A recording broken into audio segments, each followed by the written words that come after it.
Salut à tous! Deuxième vidéo modelage. Bon, j'ai envie de rire parce qu'en fait, c'est long, hein? C'est long ce confinement. Bon, heureusement, on est ensemble. Et on continue, on garde le sourire et la patate. Et c'est parti! On va faire aujourd'hui un lapin.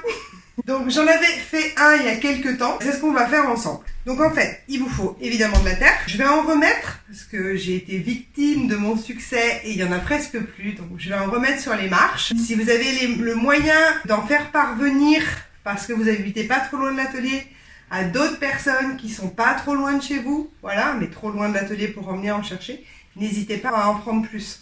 On a besoin de la terre.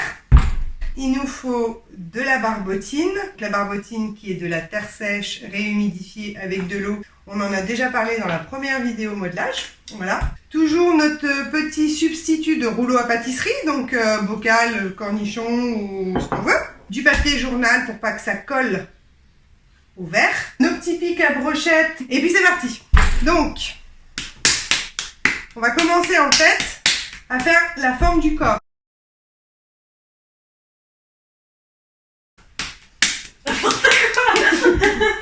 Voilà. Là, je pars du principe que c'est pas mal. En gros, ça ressemble un peu à un œuf ou à une poire. Donc, voilà, la boule, c'est pas mal. On va l'ouvrir en deux. Donc, je l'ouvre pas en fait bien à la moitié. Je vais l'ouvrir en biais. Parce qu'après, comme on va l'évider et la recoller, si je l'ouvre vraiment toute droite, la couture, en fait, elle se verra. On s'attend à la voir ici. Alors qu'en fait, je vais la faire comme ça. Donc, d'habitude, on coupe à l'atelier avec un fil. On est à la maison, on n'en a pas. Donc, on prend de la ficelle, n'importe quel type de ficelle. Et là, j'ai pris en fait une pince à linge que j'ai ouvert en deux. Et ça remplace en fait notre fil à couper. Je peux faire comme ça.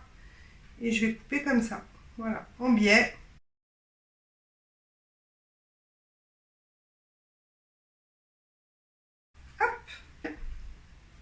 Voilà, j'ai mes deux moitiés. Avant de les évider, je prends soit mon pic à brochette, soit un crayon à papier et je fais un petit marquage comme ça.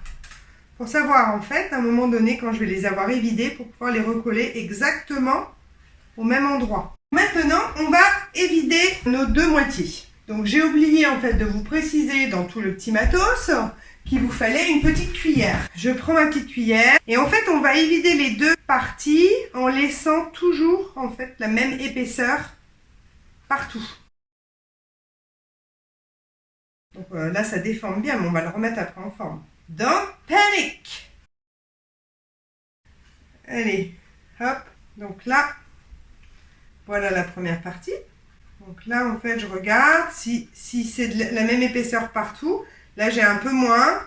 Ici c'est bien. Et ici j'ai une grosse partie là. Je vais vider encore un peu. Impeccable.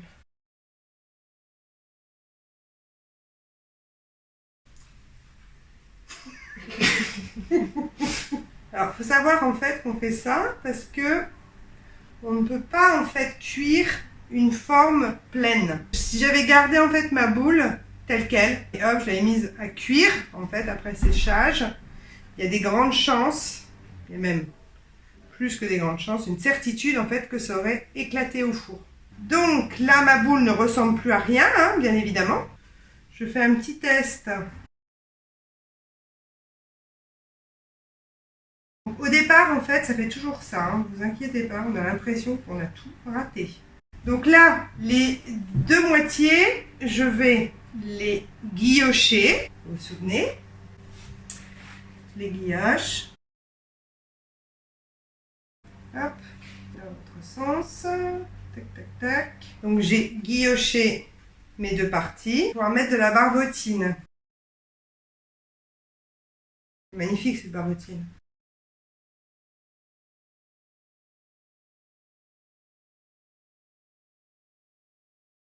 Hop, on reprend nos petits repères. Hop, et on recolle. Une fois qu'on a réussi à recoller, en fait, il y a de l'air qui est emprisonné dans la boule. Donc il y a une certaine résistance qui s'opère. Donc ça c'est bien parce que ça nous aide en fait à remodeler la terre sans la déformer. Là je vais gommer en fait la couture. Alors j'ai vu vos petites œuvres par SMS là, que vous m'avez envoyé. C'est assez génial. Je me demanderai si je vais les publier. Et je pense que je vais les mettre sur Facebook. Il y a vraiment des choses super. Voilà. Pareil que pour le bol, on peut accélérer un peu le séchage avec un séchoir. Donc je ne vais pas vous refaire le coup du séchoir. Comme il fait super beau, je vais aller le mettre au soleil en attendant et je vais faire tous les autres éléments. Allez, à tout de suite. Donc voilà, donc maintenant on va faire les éléments qui vont constituer notre lapin. Donc là c'est vraiment du modelage pur. Là je vais prendre 2 morceaux de terre. Je fais une espèce de petit boudin et je l'écrase pour faire mon oreille. On peut dire que ça c'est une oreille. Alors ce qui est toujours casse-pied, c'est d'arriver en fait à faire à peu près la même taille pour l'autre, quoi. Voilà. Ça, ce sont mes oreilles. Je suis pas mécontente. Et je vais faire maintenant mes pattes. Voilà. Donc là, on peut prendre, c'est pareil, le pic à brochette ou un couteau, ce qu'on veut pour en fait faire les 2 pieds. Hop. Donc, maintenant, le nez. Petit nez comme ça, c'est mignon. Zou. Et puis, c'est pareil, que c'est la même chose.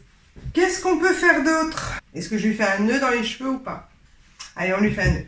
Donc, on va lui faire un petit nœud dans les cheveux, enfin dans les poils.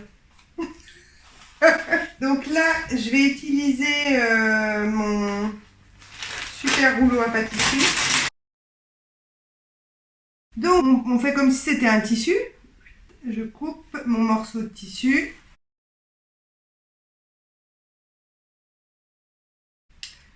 Et je vais le froncer. Et voilà la barrette. On fait une carotte. Donc voilà. Faut pas que ce soit parfait, hein.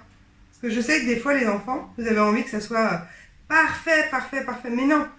Une carotte, c'est bien. Il y a plein de petits défauts. C'est rigolo. Ça, c'est la carotte. Et on va faire les fans de la carotte. Donc voilà.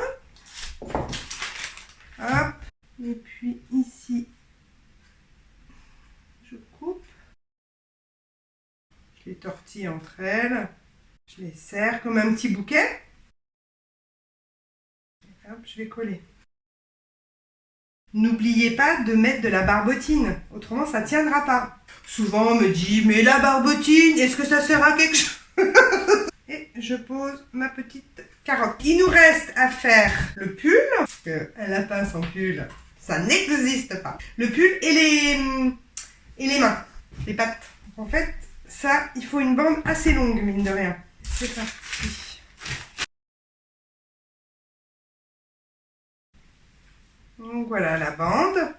Donc là, je suis large. Triple XL.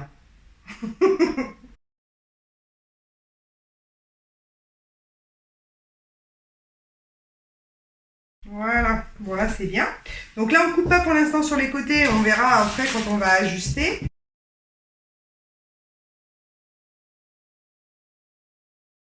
Voilà. Donc notre petit pull qui sera ajusté sur le lapin. Donc voilà, j'ai été récupérer le corps de mon petit lapin. Et donc je vais pouvoir essayer mes éléments dessus pour voir ce que ça donne avant de les coller. La carotte, regarde comme il est mignon. Et le pull. Alors le pull c'est toujours un peu plus délicat. Il est peut-être un peu grand. Et on va le couper un petit peu. Donc là, je vais couper derrière en fait le pull, c'est un peu trop long. Donc je jette un coup d'œil pour voir la bobine que ça a. J'ai oublié de faire les mains.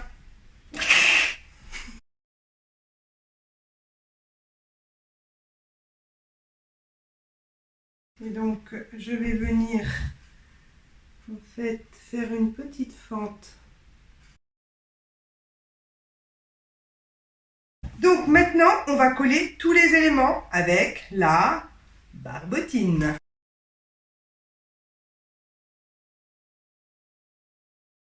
Je vais d'abord coller en fait tous mes petits éléments. Je viens en fait marquer l'endroit où il faut les coller. Je guilloche.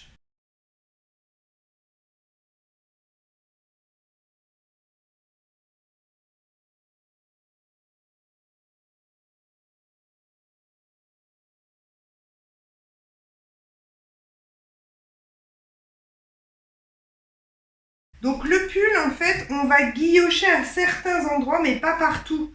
Parce qu'en fait, je veux pas qu'il soit collé partout sur la terre. Je veux qu'il y ait des endroits, en fait, vous voyez, qui on a l'impression que c'est un pull large et à l'aise, quoi.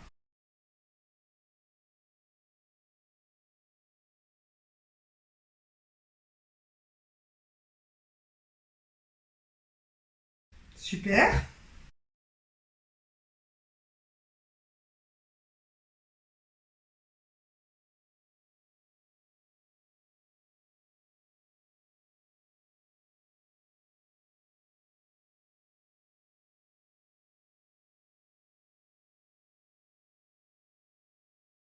Parfait. Tout lui va, ce lapin. Alors, je vais enlever une petite partie du pull.